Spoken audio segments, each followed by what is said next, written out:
screen, and I'm like, you know what? It's a mess here. I'm going to leave the green screen up. There you go. And we're going to have a little bit of fun. Looks good. I like it. All right, so I had my little 2-cent rant there, my rambling there. Do you think I'm crazy? I mean, I don't know. I don't necessarily think the Bengals are going to trade for Max Crosby. My point to this whole thing is they need to take big swings this offseason, I think. Just watching these defense, and I'm not saying we're going to get an elite defense like Seattle. That's a big jump. If we get at least to get a consistent pass rush with this team and get Joe Burrow in the playoffs, Joe Burrow is going to make these throws. I mean, I know the throw twelve with Josh Allen. He missed. Oh yeah, the tight end. That's a game-winning touchdown. That hurts bad. Yeah, and C.J. Stroud just crapped the bed. Joe Burrow doesn't do that. Like, we have that quarterback. That's what's so frustrating about this. And I'll say like, Joe Burrow doesn't do that at that point in the season. Right. We saw a couple disappointing games, but he was hurt for how many? Mm-hmm. So really the disappointing games we saw would have been 4 or 5 games in. Right. So, yeah. I mean, the thing is like just watching these quarterbacks, and like I said, I'm not saying we're going to get a defense like Seattle. I think that's a big jump. I think they probably have the best defense in football right now for what I saw on Saturday. But a guy like Max Crosby would fix that. And what Duke Tobin has said is, we need a voice in that room, a leader in that room, which he's right. We need a consistent pass rush. We need an impact player. That's Max Crosby all in one. Now, people are like, well, hold on. Then we lose the chance of drafting Caleb Downs. Fine. According to Dale Altman, who is my draft guru, there's plenty of safeties that you can get in the second round that could be maybe not as good as Caleb Downs, but just as good and be fine. And if you get a consistent pass rush, that makes your secondary even better.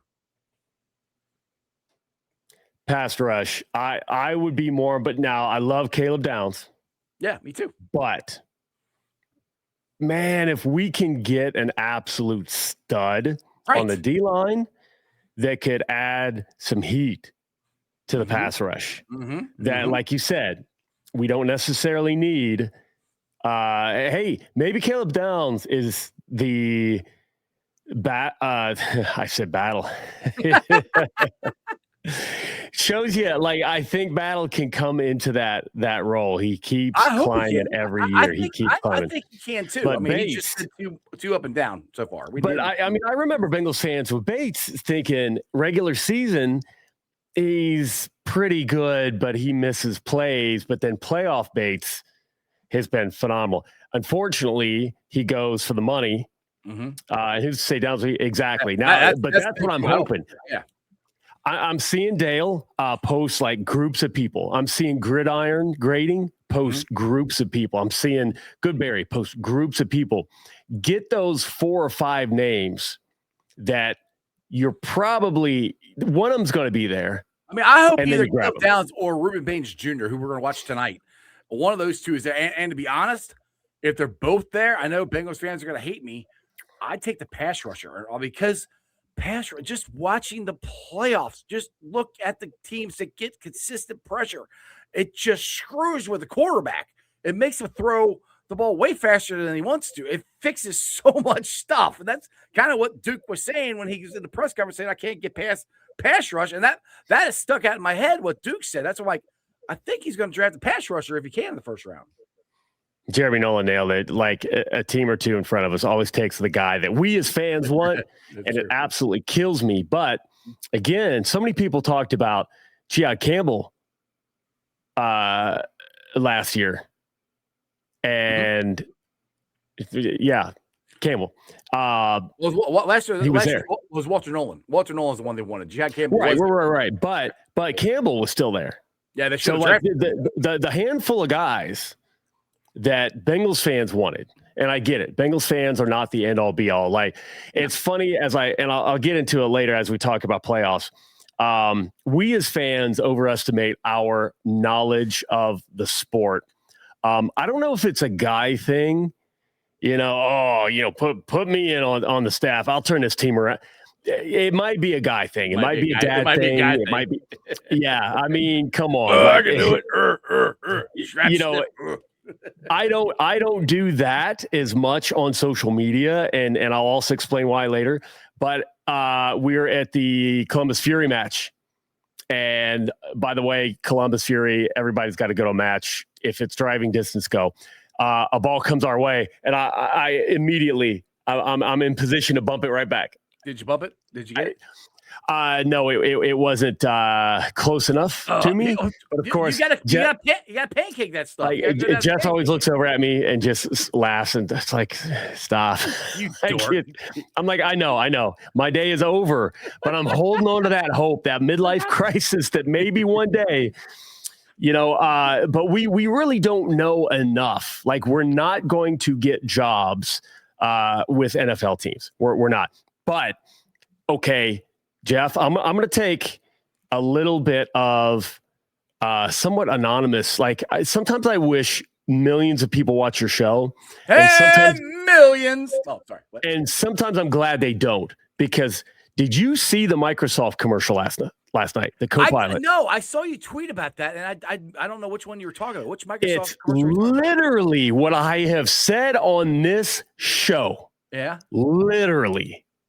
And I'm like, and now here's the thing. I can't take the credit. one where they're swiping guys up and typing things in, and the guy pops up. Is that the one you're talking about? Maybe. I can't. I just remember that what they were talking about, because they literally even said, okay, Copilot, now show me the guys with the best leadership skills. Yes, that's the one. Yeah. And I'm like, the one you're talking about. Yeah. Now some people, based on Twitter interactions, I watch them. They really think that they're the first people to come up with some of these grading and whatever else. Right. I love what everyone does, but at the same time, someone else has come up with that too. Someone else has done something almost like there's the difference between real, like, big time success in the world today and the past, how many since I've been alive, is people don't realize everyone's had that idea before.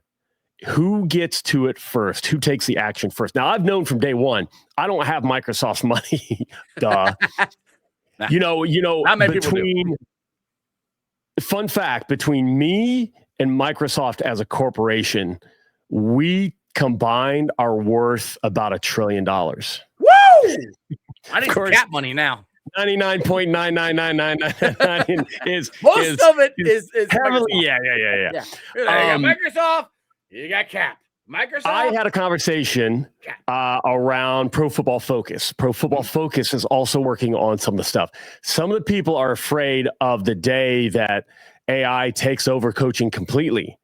And I had a rebuttal that I'm not going to say on air, because this I may have an opportunity to talk to PFF, and I'm excited. I can't wait. But it's there. You can quantify leadership. You can quantify heart. You can quantify fire. There are things that you can do. Microsoft, I don't know. They could have been playing that up a little bit, or they may actually be working on something specific. I know how I would do it, and it's as simple as using the notebook feature in Copilot. Anybody that used Copilot knows. Anybody that hasn't may not. But Bengals, call me. I'm like, now that it's out there, now that we've got Microsoft actually talking about it, I'm telling you, absolutely free. I'll walk in the door. I'll blow your mind. You're going to blow what? Mind. Oh, okay. I just want to clarify. Man, I am so far behind. A lot of hey, Josh Isles. Hey, need a D-line that can get to 4-man rush. Yeah, 4-man rush. What is that? Well, that's the thing too. Is like, all right, there's part of me too that with this whole Max Crosby trade, if they do, which they're not going to. I'm just talking here. I kind of like, well, what about this? What if they were able to give them the second round pick this year and keep the first round pick this year, give the Raiders the first round pick next year, and then you still could get either Baines Jr. or Caleb Downs and Max Crosby. There's your front four. I mean, none of this is going to happen. But I mean, hey, I'm just starting out. Well, okay, you never know. Make big swings. That's what I'm trying to say, Cap. They got to take big swings this year. They did it in 21 and 22 when we went to the playoffs. I mean, Joe Goodberry put a tweet out about it and listed all the guys that they signed. I mean, it was about 10 guys that they signed between those 2 years, and they all, except for maybe 2, were impact players on that defense. And then compared to the last two, right? It's like, yep. I saw that too, and I loved that he did it. He like Goodberry. I wish I had more. I wish I wasn't so lazy, because we've talked about that. Basically, that I have conversations specifically that's all we've got to. That's why I think we're not that far away. Now I am upset that we are where we are right now. But honestly, besides the losing, the thing that I'm most upset about is we've got to talk about this. I'm tired of talking about this. I'm tired of like arguing with other Bengals fans, especially when you've got now this, what I see is this clawing and scraping and this race to be the top content creator. So we're just going to go for whatever popular opinion that's the funniest and goes viral. And we're throwing Bengals fans under the bus. We're even making stuff up. Like I saw one take, and again, it's never about the person, but the individual take. Sometimes I'm scratching my head. But I saw one take that was like, hey, if you think we need a coaching change, I'm sorry that you're being attacked and everything else, and like your opinion matters too. I'm like, that's literally the majority opinion. Like somebody's trying to make themselves a martyr for going with the majority opinion and parroting something everyone else is saying. You're not a hero for that. That is not a bold take. Everyone in the world thinks that right now. It's the people trying to say, okay, here's the path forward, keeping who we have. Those people are getting freaking death threats via DM. I know that from experience. Yeah, not death threats. I've gotten a few, none that I would take seriously. I've gotten threats in the past that I would take seriously. None of them are now, but still, it's insane that you can't. McDermott got canned, and oh my! I knew the jokes had come out, and of course, the people saying the same thing. Okay. They're borrowing each other. Somebody sees one thing said, so they'll reword it and post it, and they'll get. It's like a guaranteed 1,000 likes if you can weave a joke about McDermott with Zach Taylor keeping his job, you're going to hit 1,000 likes. You could be anonymous. You're going to hit seriously. Yeah, exactly. Give it a shot. McDermott, that was not his fault. No, it was okay. Two things. One, it was Josh Allen because he didn't play very good. Two, the Buffalo Bills are in the same thing as the Cincinnati Bengals. They didn't do enough in the offseason to improve their team. That's their, but now they did get to the playoffs and the Bengals didn't, but that's their problem. But one thing I've been dying to ask you here is, it's come out today that Pitch is interviewing for an OC job with the Buccaneers, and everybody's like, "Oh my goodness, he's going to play call." Well, Zach should give it up. You know what? Like, look, I don't care. I don't care if Zach calls the plays. I don't care if he doesn't call the plays. To me, it doesn't matter. That whole thing is, it's going to be, if Pitch calls it, cool. It's the same thing. Now, I do think Zach is a little stubborn for not giving it up sometimes, but I don't care if he calls them or not. It doesn't matter to me. The point to this is, people are like, "Oh, Pitch is leaving because he wants to go play calling." Like, Callahan got a head coaching job and didn't call plays. I don't think that has anything to do with it. I mean, and honestly, really, I don't know this for a fact, but I don't think Zach is that stubborn. If Pitch really wants to call plays, I think he might let him. I don't know for a fact, but I mean, this whole narrative, this is where you go back to you saying you throw stuff out there to get clicks and views and likes. Oh, we got to get the play calling away from Zach Taylor.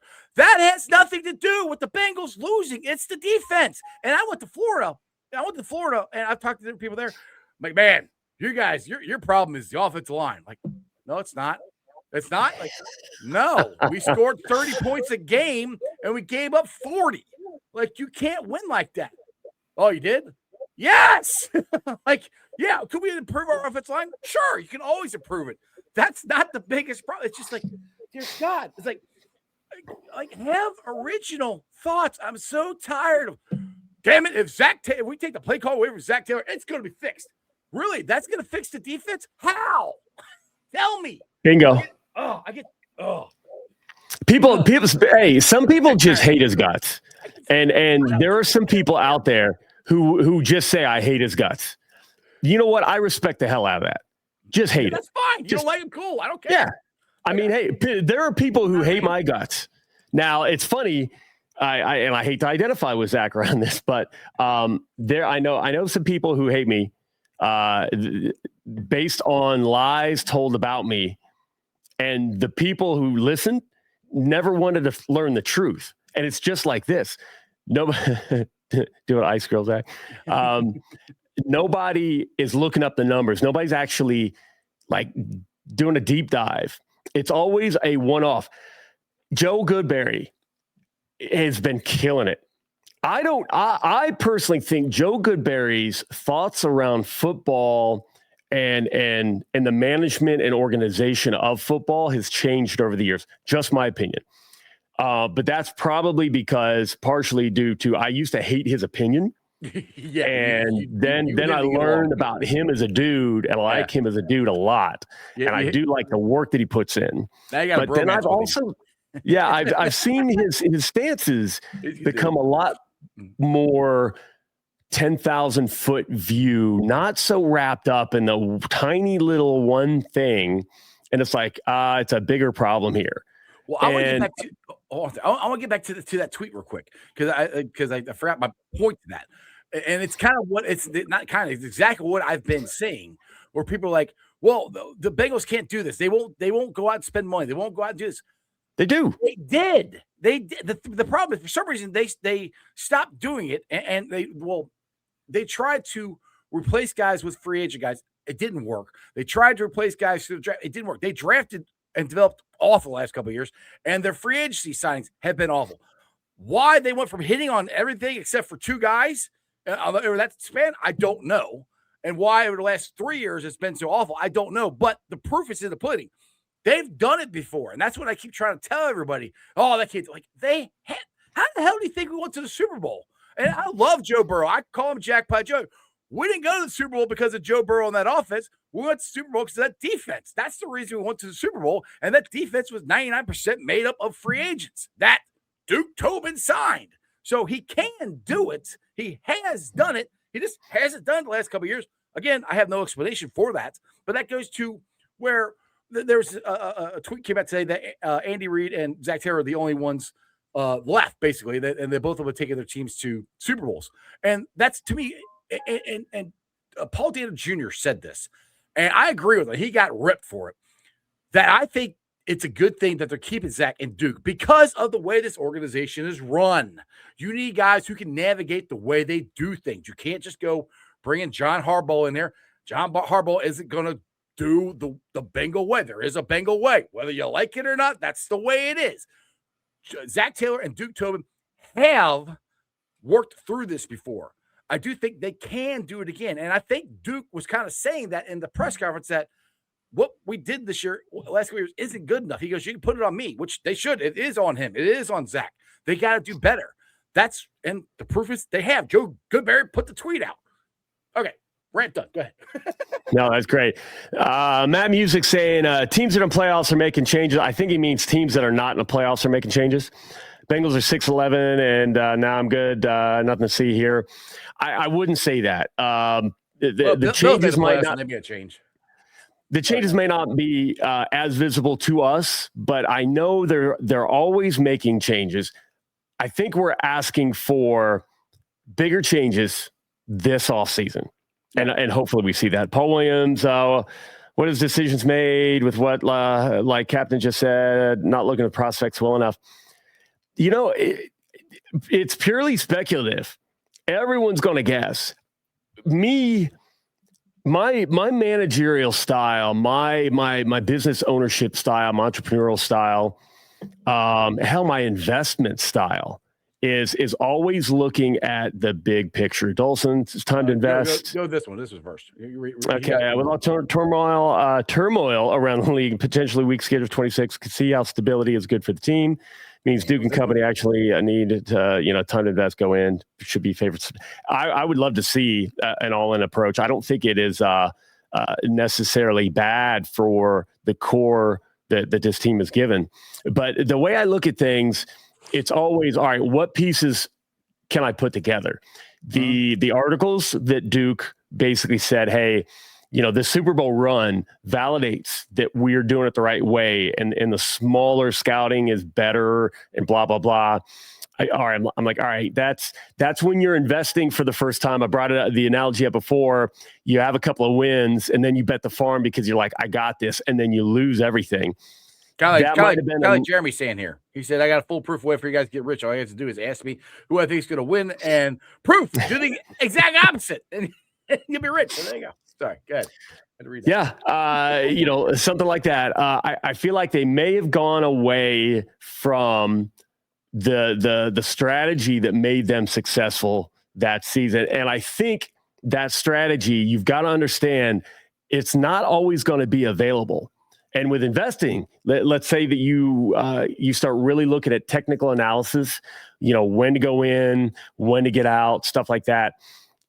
When I did that, there weren't always entries into a market. There weren't always entries into a stock. You've got to wait. And if things don't look good, you're just stuck. There were days I wouldn't trade. But when you can hit, you can hit. That all season was a hit.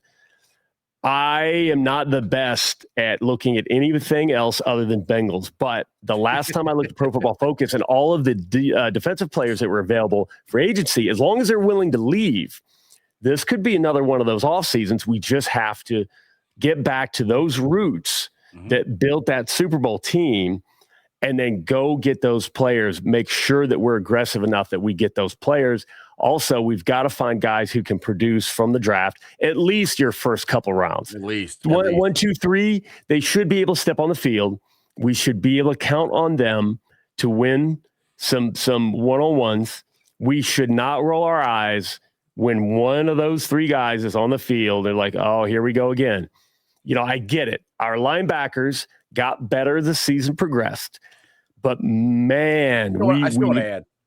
I want a veteran in that room. So I'm not out on them, but I want a veteran. Like you said, I want a veteran who could start. Now, doesn't necessarily have to start, but could start. I need a better one than Oren Burke. And no shade of Oren Burke. He's a third string linebacker. I want a 1A, one that could start. At the same time, are we misusing Oren Burke? Everybody was talking about, Carolina. And I get it. They Nick Scott. Yeah, Nick Scott. I get it. They weren't as amazing as, the negative side of the fan base grabs onto one thing like, oh, see? And I'm like, all right, you're talking about the Carolina Panthers. Like, come on. Also, you're talking about a different coach. So you talk about Lou and Al Golden. Yeah. So I don't know what he would do here. Going back to your point though of free agency, and I've said this before, and when they in 21-22, when they signed all those guys, they were aggressive and they pinpointed the guys that they wanted, and they were signing guys in the first day. Because I remember Ted Karras and Alex Cappa, they were like, bam, like first hour of free agency, they signed them. That's what they need to do. And the thing is, right now they've backed themselves into a corner that they don't have a choice. I mean, they have to go pretty heavily in free agency because they've missed so badly in the draft. So they have to, and I go back to, I saw their vision. Like they're planning on letting Jesse Bates go. They drafted Dax Hill to take Jesse Bates' spot. That didn't work. Dax Hill has proven he's a corner. He's not a safety. They messed that draft up, but they were trying to look to the future. They weren't going to sign Jesse Bates. They're trying to replace him. The one they didn't expect to lose was Von Bell, which I don't know, be more aggressive and could have signed him for another year. Maybe not let him walk out the door. That's the thing is to be aggressive, take big swings this offseason. They've done it before. They need to do it again. And if they don't, this fan base is going to lose it. I mean, they're going to lose it. When you're saying take big swings, I would add the modifier at the right pitch. Yeah, no, I'm not. Yes, I'm not saying be stupid with your money. No, because I feel like that's where we've been. Yes, people talking about like, oh, they're spending the money, so then they put it on Zach. Like, oh no, they spent the money. Front office is grabbing everybody. They're spending the money. It's Zach that's failing. Like they're spending the money in the wrong ways. Yes, great point. I've said that before too. Is they haven't been smart with their money. And that's where I go back to. Like I won't say last year. I think they had a plan last year. I didn't like their plan. It was to let Al Golden develop the young guys. It worked. They needed more veterans in there. The 2 years before that, I don't think they had a plan. At least I didn't know what it was. It was more of let's throw crap against the wall and see if it works, and it didn't work. That's where go have a plan. Yes, get the guys, pinpoint guys you want to take big swings, but be smart with your money. And I saw Locked On Bengals put up a thing out there, Jake Lisco. I wouldn't mind them doing this either. This is another thing where the Bengals could change. Will they do it? I don't know. Is restructuring of contracts. Joe Burrow, Jamar Chase, Higgins aren't going anywhere. They're going to be here for the next 4 years. So why not try to restructure their money, kick some of their money down the road? Not a ton, just enough, a couple $1 million here and there between all of them, and that gives you more money to play with because we know the Bengals don't want to get to the salary cap. They don't want to get that close to it. So if you could restructure some of these guys' contracts, it gives you some extra money, some flexibility, some money to play with would be another thing that they need to do. Will they do it? I kind of doubt it because they've never done it before, but I hope I'm wrong. Yeah, and I wish they would spend more closer to the cap. Like the cap is fake. Yeah, Matt Music, don't hate Zach, but your record is what your record is, and his record sucks. I think there's always context. I think that's why the McDermott firing, there's a lot of conversation to be had. Now, some fans, I've talked to some Bills fans who were happy with it because they agreed that in that game, in that last game that we all saw, there were plays to be made that they could have won. Eversall's in the house. What's that? Mike Eversall's in the house. Mike! Love that guy. I'm not necessarily worried about it because no one's going to get every play call right. No one's going to get every decision right. It never happens. It's funny because people will say, well, name the last game that you said, well, Zach won that for them. I can't name a game that I've ever thought any head coach won it for them, ever. If you want to say anything, maybe you name all the games Flacco played as the coaching staff really did a great job because, holy cow, he was one of the hottest QBs in the NFL from being benched in Cleveland to poof, absolutely amazing. But again, I don't put that much weight into head coach. So you look at 2019, he's playing with Marvin's roster. Andy Reid, steps into a good situation at KC. Honestly, Vrabel stepped into a great situation in New England. They did a lot in that offseason. They did a lot in free agency. That's a great point there. Yep. That's what I'm saying. Like, look at what New England did. Look how many free agents did. And they're not. And I don't know how. Vrabel. I love Vrabel. I think he's Ohio State guy. I love him. I don't think they're that cash strapped. I don't think they're that close to the salary cap either. I don't know for a fact. No, but I think the guys they signed a lot of them, but they were smart with the ones they signed. That's what the Bengals need to do. I mean, that's simple. I mean, and obviously, and like we said earlier in this broadcast, it's not too much to ask for your first and second round pick to make impacts, to be impact players. This year. That has to happen. Matt Music, Bengals are always looking at the future on making sure the cap situation is healthy. Sometimes you have to push the chips. I agree because, again, NFL keeps printing money. Part of the money, the value, the investment that I would look, if I was an owner in the Bengals, I'm not necessarily worried about the bottom line and how much cash is in the bank. I'm worried about the overall valuation of the team. And for me, that just resolves any responsibility to worry about the cash in the bank because more cash is coming. Just wait. It will come. It always comes. The NFL's printing money. It will continue to print money. It's the greatest sport in the world, in the history of the world, all across the globe. I don't care about you, European football fans. American football is the best. Football. So I'm going all in, yeah. Dawson, look at the Rams, folks. Yeah. They mortgaged I've said this is unbelievable. They mortgaged the future. First Super Bowl, now made the playoffs 3 years in a row. NFC Championship game. Bengals missed 3 in a row. Totally different front office styles. Yeah, exactly. And they've done it in 2 different ways too. When the Rams really sucked, it was injuries. What have we had to deal with 3 years in a row? Basically, injuries, except for last year, the defense fell apart. You could say that that's what hit all of our moves finally caught up. Like they had an expiration date. They finally expired. And the first time we saw it was 2024. I'm saying last year. I'm like, well, technically, yeah, 2024. Those expired. The defense fell off a cliff. We didn't do enough to maintain that, which is why offensive line looks better. It looks like we may have finally, knock on wood, solved some stuff. You still got to hammer offensive line. Yes, Dalton Reisner, big time priority. They signed Tanner Hudson today. Tanner Hudson signed today. Great locker room guy. He's going to be good for us for more years in the future. We've got to lock him up, but you cannot let off the gas on the depth. Would scare me a little bit. We've got to have backup plans. When some of these guys decide to hang it up, who do we have to step in?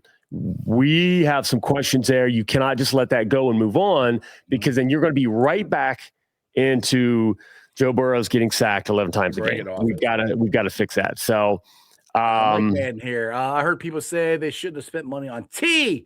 If they did resign him, they would have been mad about that also. Yeah. Sometimes some of these fans just want to complain, and I'm not saying it's a ton of fans, but they're the loudest ones. They are 100% out there. If people are going to like make up straw men that like, oh, if you want Zach fired, you're getting attacked. Like, stop. Like, literally everyone who's super positive and optimistic when the shit show happens on social media like this, most of them go away. They just stay off of social media. Usually that's me in the off season. I've been a little active, but I'm working on some videos that I'll post eventually. Dawson, do you think Duke and company rely on advanced analytics well enough? I see guys like Goodberry and Gridiron Grading absolutely crushing draft predictions and analytics. How can amateurs be so spot on and pros miss so frequently? So I think we highlight the best from like Goodberry, Gridiron Grading. They've got misses too, but I do like both of them. I feel like, and others, they've got a good plan.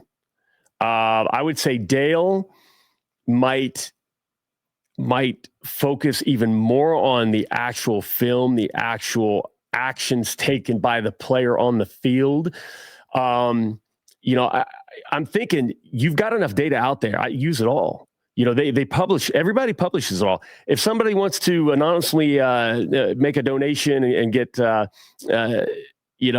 of these guides and whatever, Dale offers his up. You get if I'm the Bengals, I'm doing it for fun. Like, heck, it's nothing. You're donating to charity. Like, oh, there you go. Why can't they have that charity game? Is that game day? What is it called?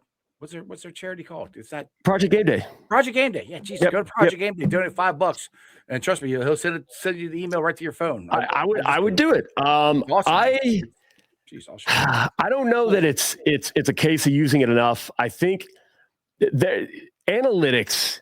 You think analytics is dicey in football, in the business world? Holy cow! You've got certain areas and departments are like the data scientists. The thing is, data scientists. All I see is a white screen, and that's all his draft stuff. It's 100 and how many pages here? 350. That's insane for a dude to put together. 352 pages. Data scientists should, are supposedly, you don't have to know anything about the topic at hand to be good data scientists. I think that's okay in business, but I think context helps there. I think in football, you absolutely have to.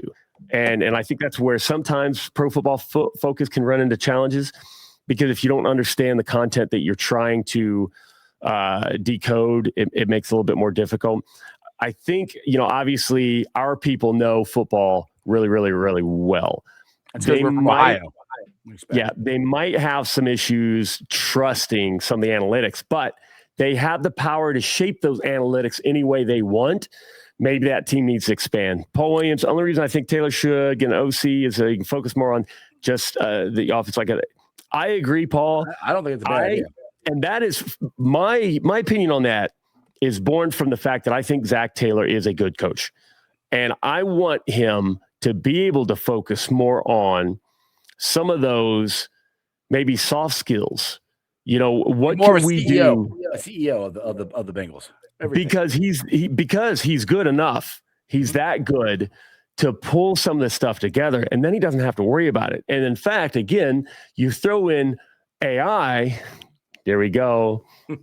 When you throw in AI to the mix, you can train the AI to make similar decisions that you would make normally. So it takes a lot of the weight off the processing. That's why, like when I drive, I'll drive to a grocery store that I always go to. I turn on Google Maps. I just do. Because yes, you can drive and listen to music and have a conversation, whatever, and muscle memory kicks in.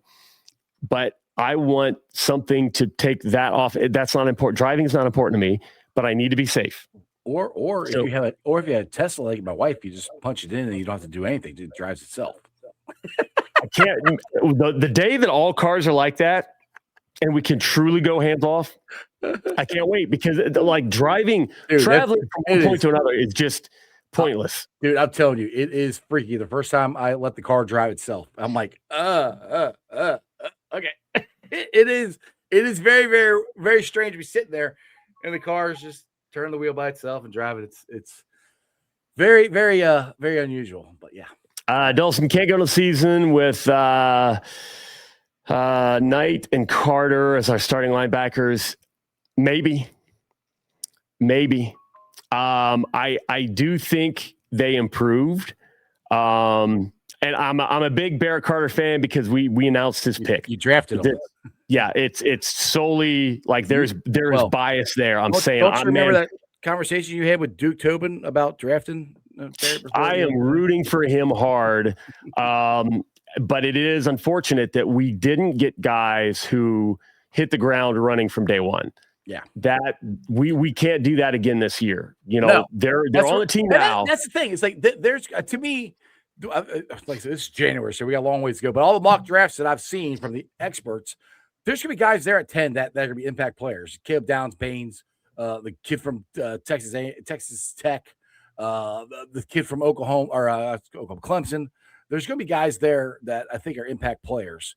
It's just we gotta make sure we get one of them. And Dale has said this, and like I said, this is where I'm not like I would love to get Caleb Downs, but if they don't get him and they get a pass rusher or interior defensive line, I'm okay with that because this draft is full of linebackers and safeties. You can get one in the second round that can make an impact still. Yeah. Dalton saying getting rid of McDermott, but not being wrong. Move for Buffalo. 100% agree. Here's the thing: McDermott might not have been exciting, but he wasn't the problem. The problem is they didn't have enough playmakers. They didn't have enough. They didn't have now when they did, their wide receivers in New England, Stephon Diggs. Yeah, they let him go.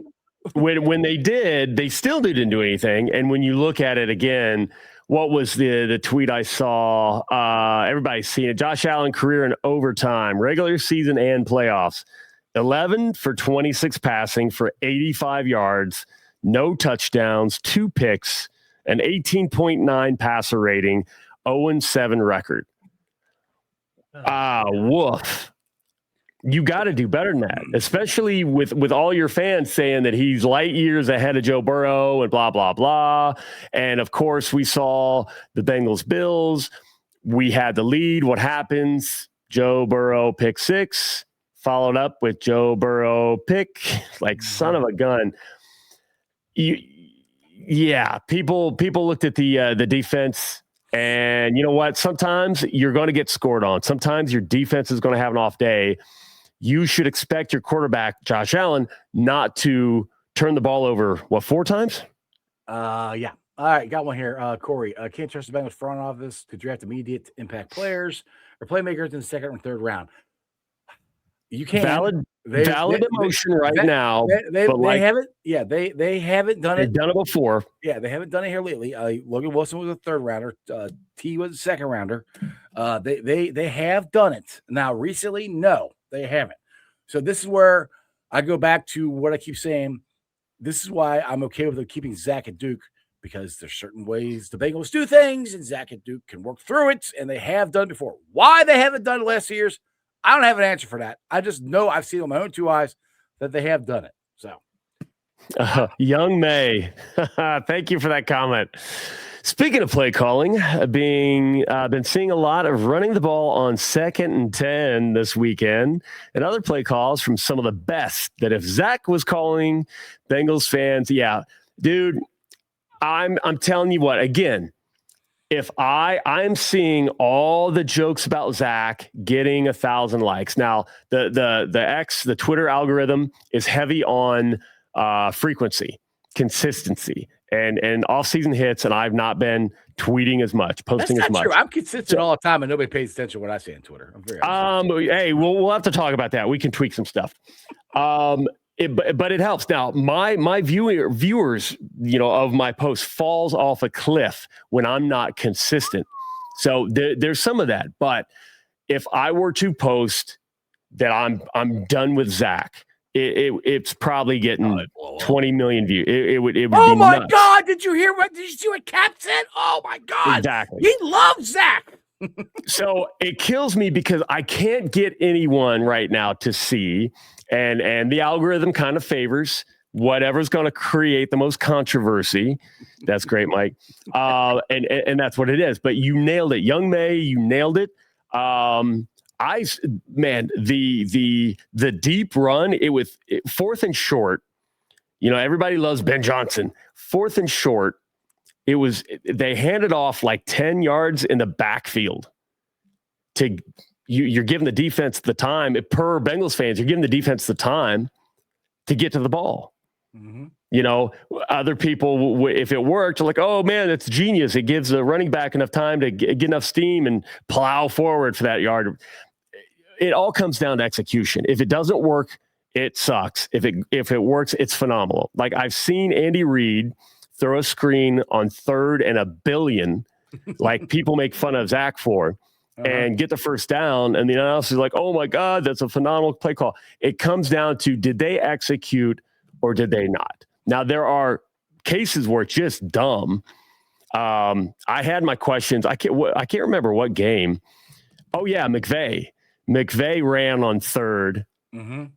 And I'm like, that to me, everybody talks about how terrible Zach is. And McVay's a god. I'm like, hey, Cap, winning cures everything. Bingo. No one cared. No one cares. You win. No one cared. McVay ran on 3rd down, and he's forcing them to use that last time out. He's a great coach. Oh my God.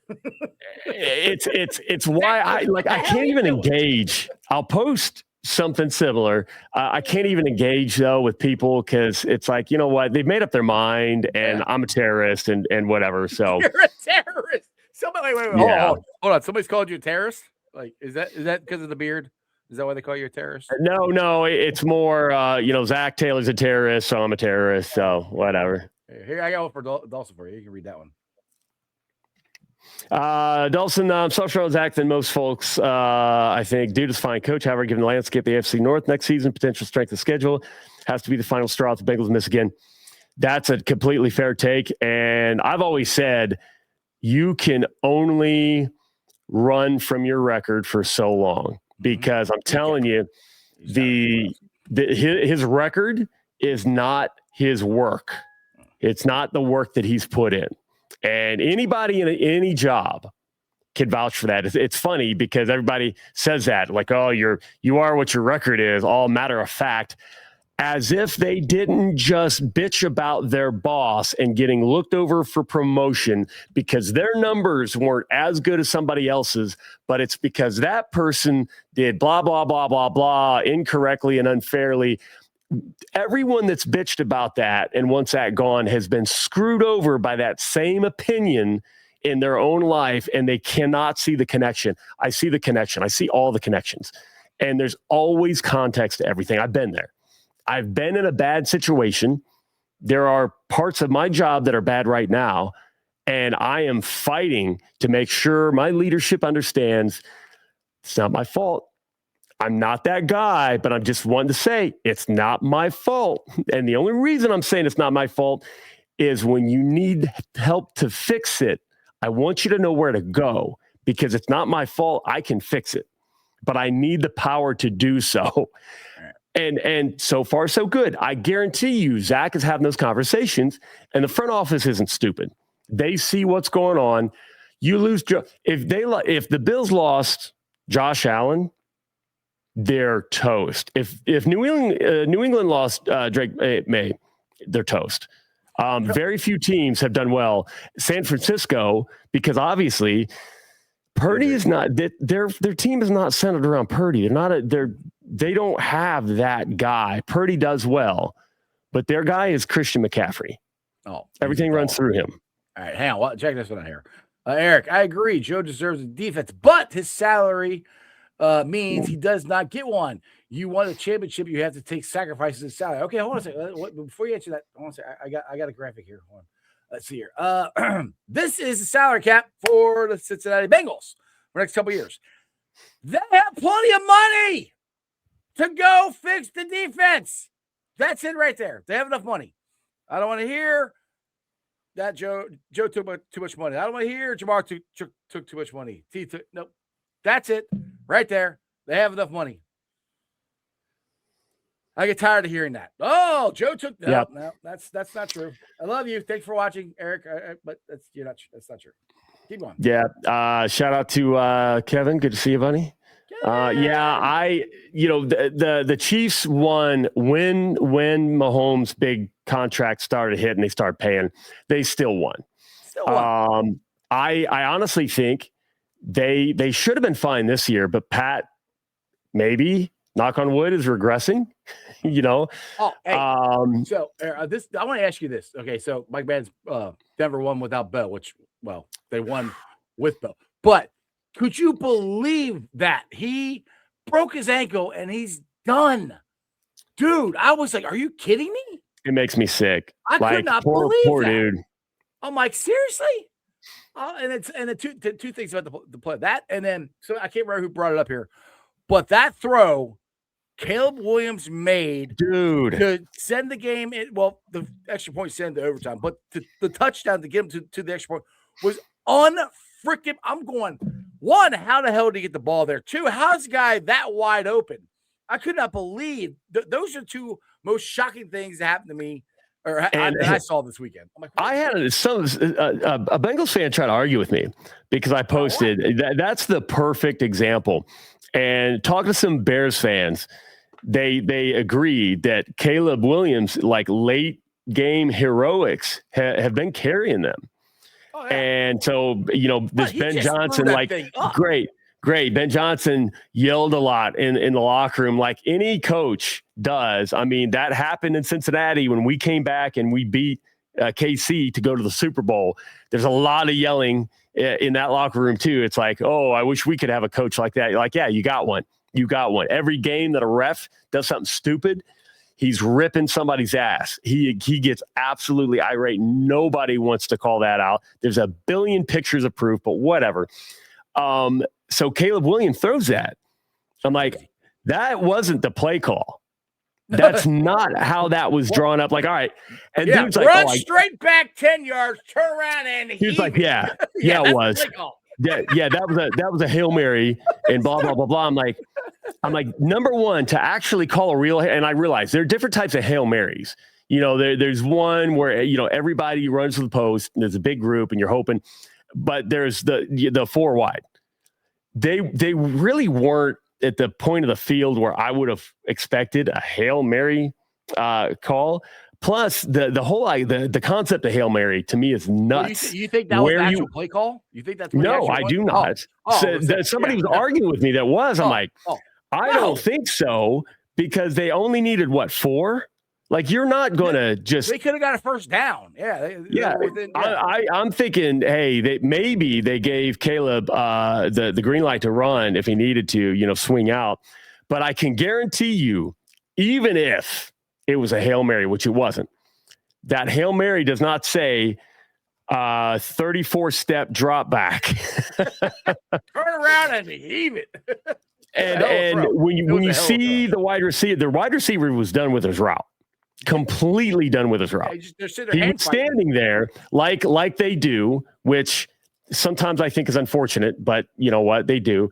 But then when he saw the ball in the air, that's when there's some hand fighting, and then some space was created. I'm okay with no call there. It wasn't a push off. I mean, they're both fighting. You could see. I think the Bengals would have been called for push off there because his arm extended. I think the Bengals would have been called because the league hates us. But I'm fine with a no call there. But Caleb Williams threw an absolute dime with barely, he ran. He had time to plant and throw. Bam, bam, bam, just plant and throw. No thinking. He knew he was hitting that corner. He knew his guy was going to be there, and he hoped this guy would make the play. Lo and behold, the dude was freaking wide open. That was 100% individual effort, execution. The play did not work as designed. Caleb made that play. And you know what? That's what you expect. You expect your playmakers to make plays. It was freaking amazing. Absolutely. Now, the other one I want to ask you about is the interception in the Buffalo game. To me, I think it could have went either way. Were you surprised? Okay. Well, were you surprised they didn't review it? I mean, the last 2 minutes, that big of a play, that big of a call, they didn't review it at all. Because I don't know if it was that obvious. I thought they did. No, he called timeout and they to try to get them to review it, and they didn't. I think they and I'm making. I didn't watch, but I bet they reviewed it in New York. That's what McDermott was saying after the press conference. They didn't review it. That's why he didn't understand. Yeah, so. McDermott sour grapes, man. He would that was, it kills me. I do kind of wish Zach would have went that route for the Super Bowl because that was BS. There was a lot of BS in that. But I'm sorry that you don't like the rule, but per the rule, that was a pick. I've literally seen it before called the same way. Mike, I love you. I disagree. It's funny because I saw some arguments between some people online, some media heads and referee conversations and stuff. And it's like the slow-mo. No, Dawson, I haven't seen it. What Joe Burrow tweeted about nice a minute ago. Have you seen it? I have not. What did he say? I wonder. I didn't know Joe was back on Twitter. So somebody said, well, we're not meant to look at these in slow mo at 1/100th a speed. Yes, you are. That's where you have replay. Yeah. Well, and then yes, somebody else said, no, that's exactly why you look at it. Mm-hmm. And here's a point. He wasn't saying that there's a problem with the speed. I think it was the official or ex-official.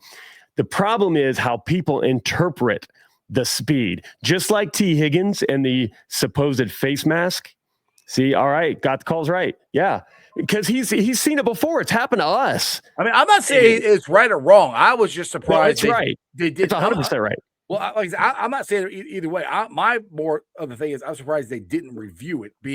I don't know that they didn't review it. It could have come from. I'm telling you, New York could have done it and radioed in, and they're like, we're it's good. But also the time of how it happened. Well, then they should tell us they did that then. Full disclosure. Which they don't. I know for a fact they don't always, which is BS. But the time that it happened, I can see why.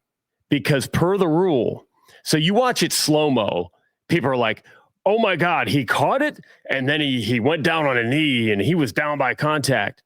You watch real speed, it was like 0.08 seconds. Hard. Yeah.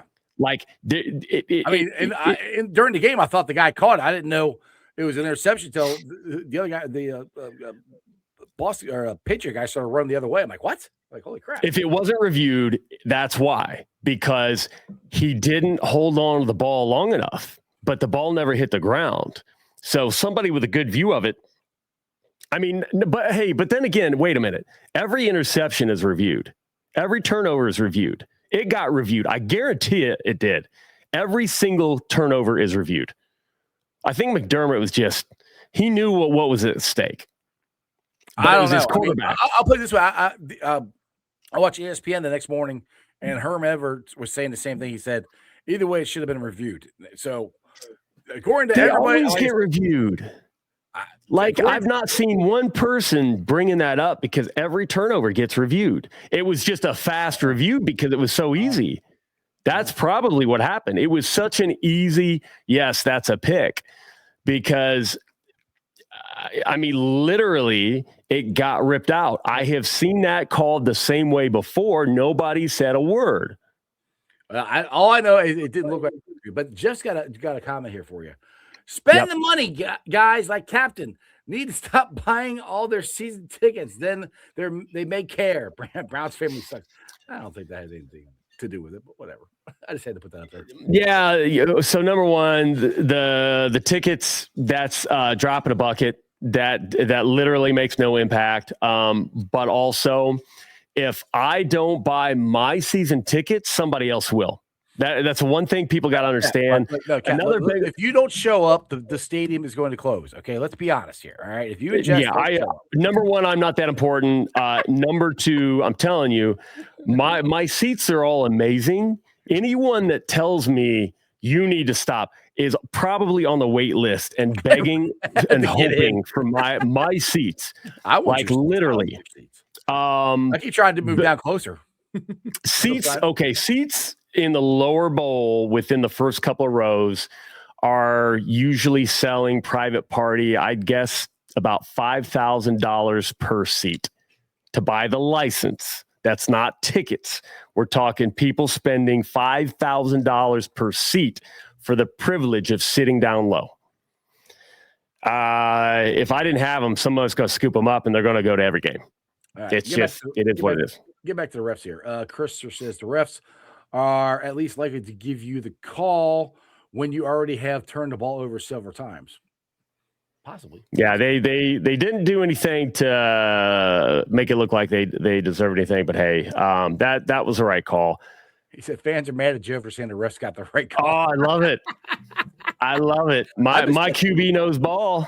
I missed that tweet. Oh, that's just gonna embolden the Bills' hatred toward the Bengals. I love it. Because I really hate a lot of the Bills' hate for the Bengals, just because the Bengals just absolutely demolished them in the playoffs. That was pointless. And then I've seen some of the Bills fans making up stories about, the Bengals players were talking shit about Hamlin after he died. The one thread was insane because when they beat the Bills, they're like Cancun on 3, and the dude thought the 3 meant Hamlin. And I'm like, God. Bro, have you never watched an NBA? Like, you don't. It's Nick Van Exel. Cancun on 3. Cancun. He did that. We played for the Denver Nuggets. It's a legendary thing. Yes, Nick Van Exel everyone in the world knows that. And this dork, was trying to start fights. Like, he was so personally affected by that. And all this time in his poor little head, he's thought the Bengals were being disrespectful to DeMar Hamlin. He never knew the joke. Well, hey, one thing I'm going overtime here because we haven't talked in a while. You and me got to enjoy something really cool this weekend. Reds Fest. How awesome was that? I had an absolute freaking blast. Did you go both days? I only went Friday night. I wish I could have went Saturday because people were telling me a lot of the memorabilia spots, stuff that's still there by Saturday gets deeply discounted. And there was some cool stuff. They had like jerseys that were maybe game issued, maybe practice. Bats there. Yeah, $50 for jerseys. I'm like, the wife bought a mystery bag, got a jersey of someone I've never heard of, but it was 94. Chat can look that up. I can't remember the name. But I'm like, all right, you got Sam Hubbard. But it's a sweet thing to have. It had the big, huge Mr. Redlegs face on it, which is just cool. And I'm like, for her, she's got a girl that does a lot of sewing and stuff and can make that into this hot ass dress or whatever. So I'm all for it. I like her jersey. She had the Reds warm up jersey. Yeah, she had all blinged out. Yeah, that was pretty cool. So I was trying not to buy everything. It was so cool, but we blessed that Kevin Fry, a friend of ours, he's with Weiler. Weiler is a sponsor of the team, so we got to hang out with him in VIP. I know. I saw your pictures. I'm like, I should have hung out with you guys. Tito was up there. Ellie was up there. Ellie came in the little back entrance of the room, got absolutely freaking mobbed.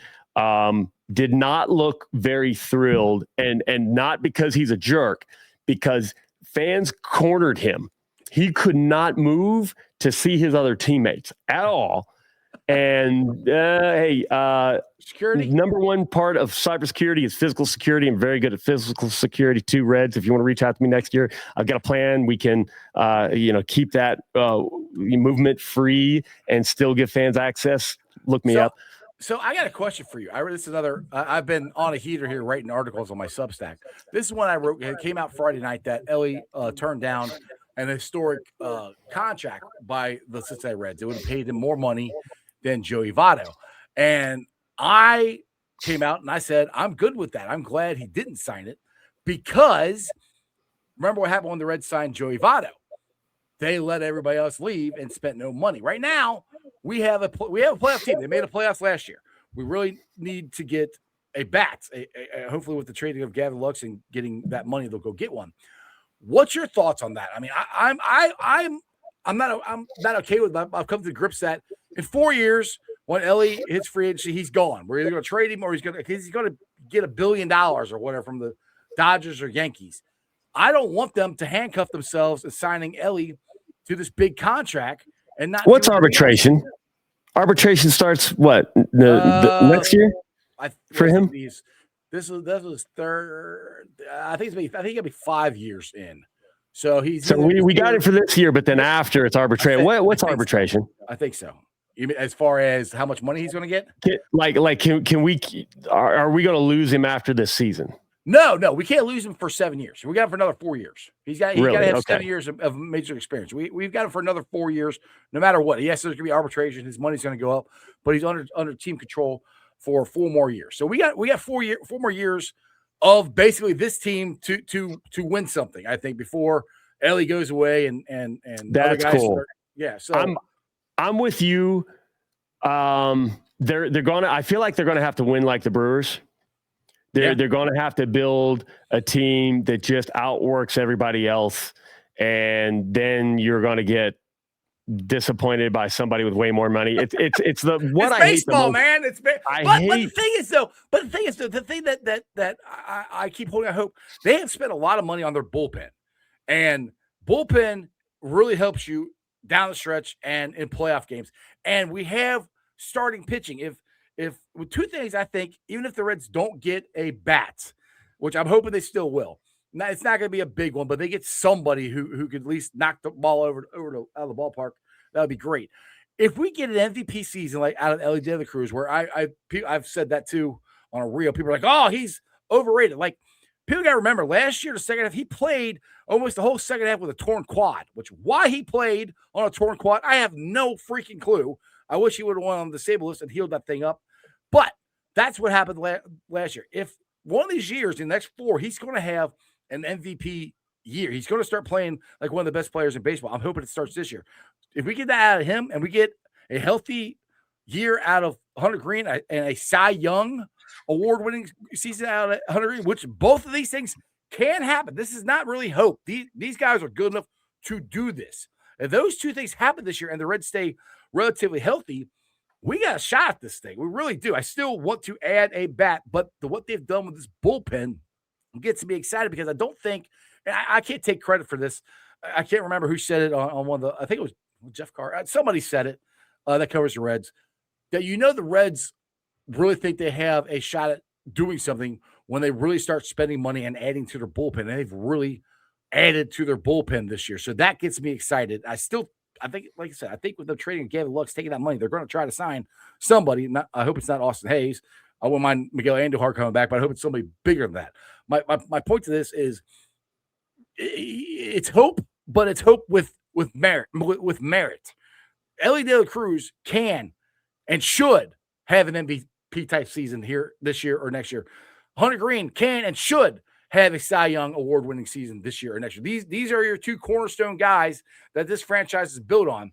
They need to play like it, and that's what I think has to happen this year, and hopefully it will. Yeah, I agree. Now, I do think Ellie's not going to be. He's not going to retire a Red. No, it is what it is.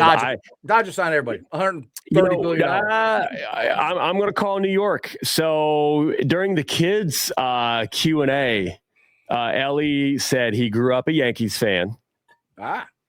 And there are a lot of Yankees connections for him.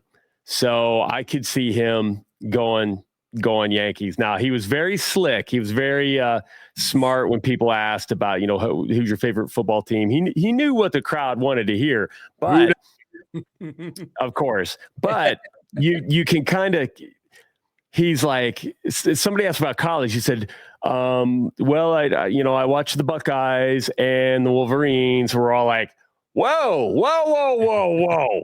No, that's no. Yeah, I like Jesus and the devil. It's like, whoa. No. It's one. It's only one. It's only one. Literally, you can't do that. And then he's like, I like the Bengals, but I also watch the Chiefs. We're like, whoa! No! Like the crowd even got louder. They're like, no. You're doing this all wrong.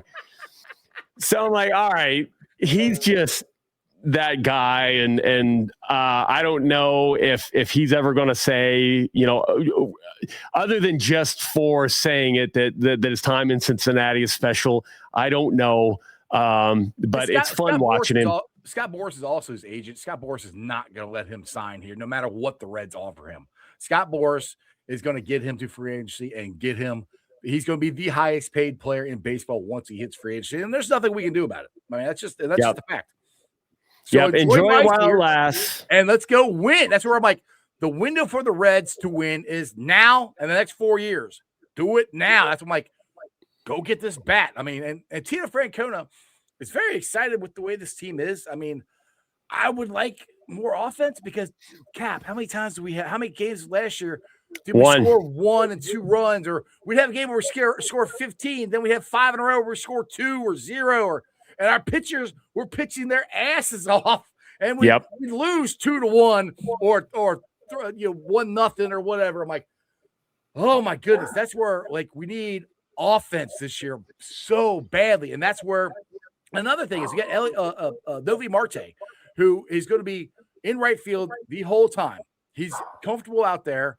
I think we have a very good shot of having him have his best offense year. Matt McClain is going to be a year removed from his shoulder injury, and I preface that go look at Eugenio Suarez when he hurt his shoulder as a Red diving into a swimming pool.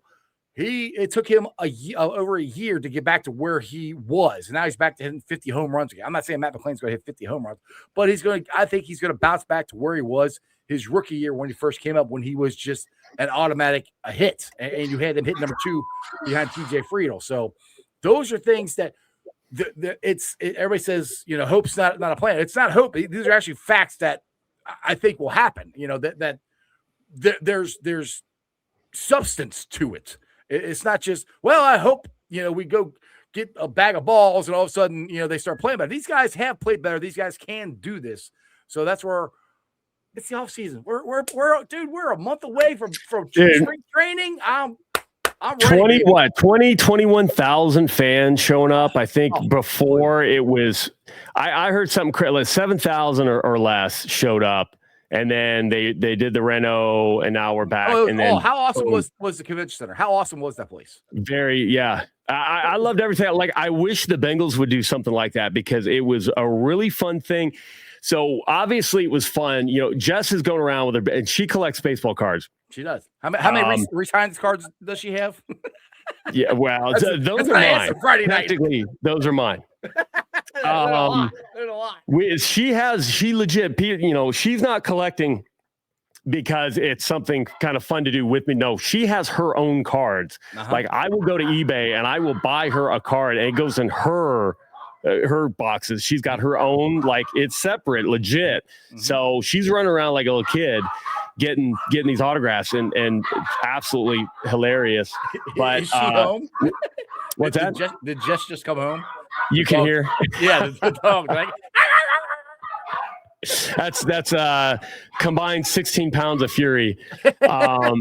Yeah, the Lux car moment was hilarious. So we snuck over to the family tent or the family room, and you remember that guy, TJ Antone. Yeah, he's coming back from his third Tommy John. Very good. His beard was looking phenomenal. Mm-hmm. You know, and dude, he was so nice. He stopped and chatted with us, everything from fashion with the ladies to, what he's working on. And I'm not going to steal his thunder, but in addition to, making that comeback, he's got a couple things in the works that we're going to be able to hear a little bit more of his story. Like, I cannot wait. Just a really, really cool dude that regardless of what happens on the baseball diamond. Hey, quit. Yeah, I don't know. He was though. Jason LaRue there in dreadlocks. Marty Berman took a picture with somebody in dreadlocks, and I could not figure out who in the hell it is. I don't know. I don't know. I don't know who that was. I'm still trying to figure out who that was. At a VIP event, I ran into our buddy Lubers. Oh yeah, yeah, cool. I didn't see him down there. How's he doing? Good. Yeah, he was wondering. He's like, "Are you guys going to be in the poker tournament?" I'm like, no, but we will be next year, or if we, and yeah. So I would just donate. I don't do math. Yeah. I gotta sharpen my skills there. So, yeah, that was a blast. That was a fun time. And then anybody that ever wants to see some really good volleyball, look at a Saturday on YouTube, the match between our Columbus Fury and I'm just suddenly drawing a blank. The blue team. Indiana. Indiana Ignite. It went the full 5 sets. And then, to the 5th set, instead of winning at 25, you win at 15. You have to win by 2. There you go. And I think it went to 20. Like we absolutely nuts. Abby Walker tossed, pregame tossed Jess a little mini volleyball. Abby Walker is a UC alum. Yeah. So that was pretty sweet. We got to get her to sign that one day. And I got a new 3D printer. So I made some gold chains for our mopsters, the guys that mop up everything, and that was a big hit. They loved that. So it was a great time. All right, well, great sports weekand. Yeah, it was awesome. Now we'll end this on this one. Like I said, Mike says, don't forget about Miami and Indiana tonight. And if you're a Bengals fan, I am watching Baines Jr. to see what he does. But I would like a prediction from Bengals captain. You don't have to give me a score, but who do you think's going to win this game tonight in this epic national championship game? Miami. Man, I got to go with Teddy and Matt with Cincy hat, and tonight I'm an Indiana fan. Hoosiers! I'm with you. Is that what they do? I didn't know. Yeah, that's what they do. That's what I'm with you. I am not with the U. I am going with the Hoosiers. Because you remind me of that commercial, the dude sitting in the office with a Georgia. Go Dogs. Yeah, thanks. I love it. All right, brother. Hey, it was glad. I missed these Monday shows. We haven't done it in a couple weeks, so I'm glad you're able to jump on. And I was actually in town, so you want to do this again next Monday? Oh yeah, I'm in all season. If you want me, I'll hang out. Oh yeah, we'll keep me fresh. Otherwise, I might die. I got to keep you up on the Bengals stuff because you just drop off Twitter. So I got to keep you informed of what's going on. Exactly. All right, Cap. Take it easy, brother. Hooday. Brother, hooday. All right, guys. As always, I hope you enjoyed that as much as I did. Go watch the Hoosiers tonight. Hopefully, they take it down. The Miami Hurricanes. All right, shout out to my sponsors. They are Priority Lawn and Landscaping for all your lawn and landscaping needs. You need your grass cut, you need your shrubbery trimmed, I don't know, you need a paper patio, you need anything. I mean,